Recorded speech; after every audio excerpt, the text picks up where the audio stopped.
Hi, this is Coach Sean, the Realtor, um, going above and beyond to help you find your dream home. Coming to you to kind of educate you on the home buying process. What I want to do is be able to help you make an informative decision about the home you're going to purchase. Most of us can agree to and attest to the fact that buying a home is probably the hugest investment we'll make. And so, in doing that, it's good to have quality information that you can use so that when you're buying that home, you kind of know what you're getting into. So, again, I'm making videos really to assist those out there. I've made several. If you go to my page, if you go on YouTube, I've had some about the home buying process. I've had some about selling in this particular market. So if you're a seller and you need information about that, feel free to give me a call. I've had videos about 10 things that most first-time home buyers should be able to do, and 10 mistakes that they most make so that you don't make those mistakes. Today, I want to talk about how much home can I afford?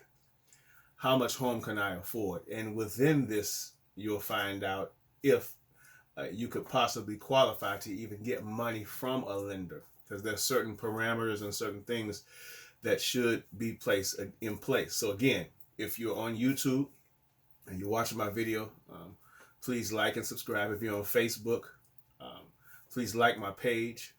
I've also done one on building credit to be able to buy a home, which has been one of the most popular ones I've done. Help me out. Help me in finding materials that can assist you. And how you can help me is email me, inbox me, put something in the chat about something that you want to know, because I want to help you in those situations so that you can have that information that you can have to assist you in buying your home. Okay, so today, how much home can I afford? I think it's a big thing because sometimes I see some individuals who have higher expectations of what they can afford, and then I see some who didn't know the process who actually had lower expectations but can afford more. It depends on individual preference. Some people don't want to spend everything they can afford because they want to leave some wiggle room. That's all on you. But I want to give you a number that it's important that you know. This number is called your debt to income ratio. Your debt to income ratio. And so I want to make sure you understand that particular number because it's important for you in order to get a loan. Let me go through some information for you. So this particular number is important again because it's going to assess the risk that lenders see in having you borrow money from them.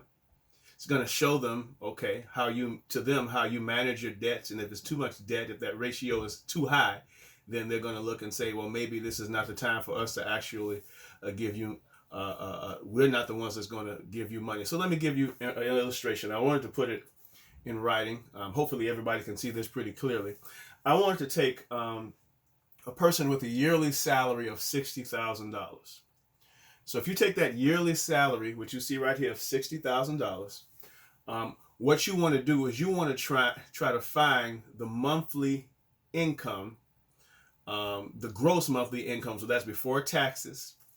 That's without taxes taken out, because lenders, again, are trying to determine the risk of what you can afford. And so let's take this $60,000. For us to find that monthly income, we have to actually divide that by 12. When you divide to 60,000 by 12, you get 5,000. That gives you your gross monthly income. Now what we have to look at and assess to be able to get closer to finding our debt to income ratio is we've got to look at our expenses.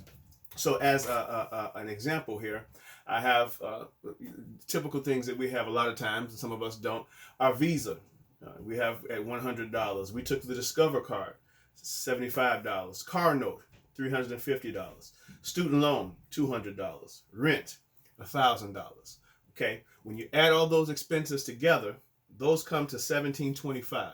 To figure out your debt ratio, you take the total number of your expenses, that total you get, which is $1,725, divided by your gross monthly income, and then you get the number of your debt to income ratio. So in this case, it would be $1,725 divided by 5,000, And this particular model has a 35% debt to income ratio. Typically, what lenders are looking for, and they're going to lend you money if you have a 36 to 43% debt to income ratio. Obviously, if you're lower than 36%, you're high on their agenda, along with the credit scores. Remember, we said a lot of times 580 will get you in the door, 640 will get you down payment assistance. But we'll do videos on that too to give you more clarity on some of those things too. So this person right here with this income and with that these expenses has a 35% debt to income ratio. Very likely they're going to apply for a loan if all other factors involved are good. But let's say,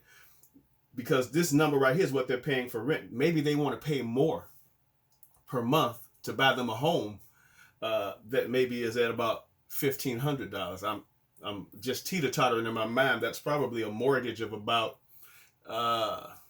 somewhere in the maybe in the low to mid 200,000s. It could be a little bit more. I would have to get a mortgage calculator, but they're deciding they want to plug it in. Here's what happens when I plug, instead of this 1,000, I plug the 1,500, and all of a sudden now their debt to income ratio has gotten higher, and now they're 45%. Now they're on that range that they're looking at risk. Even though some will go high as 50%, typically it's between 36 to 45%. Obviously, if it's lower than 36%, it works. But now they're kind of coming in a range where they're becoming more of a risk. And so what you want to do, again, just to reiterate it, take your yearly salary. If you're paid hourly, you got to find out kind of what you get paid a year. Divide that by 12 to get your gross monthly income. Take all your expenses, add those together, divide it by your gross monthly income to get your debt to income ratio. I would advise, before you go to a lender, you try to figure this out on your own. They're going to be the minimum payments you have on these. Student loans can be a little bit more trickier, because student loans at times, either they're going to take you a minimum payment or they're going to take 1% of the total loan, whichever one is highest. And we can do a video on that one too that we'll do at a certain point. But to get that ratio, you can look at these numbers. Now, here's interesting. If you look at it and you see you're not there, you need to find ways to reduce your debt. Pay down your debt. For many of us, we've gotten stimulus checks. For some people, they need them just to make it through life. I understand that.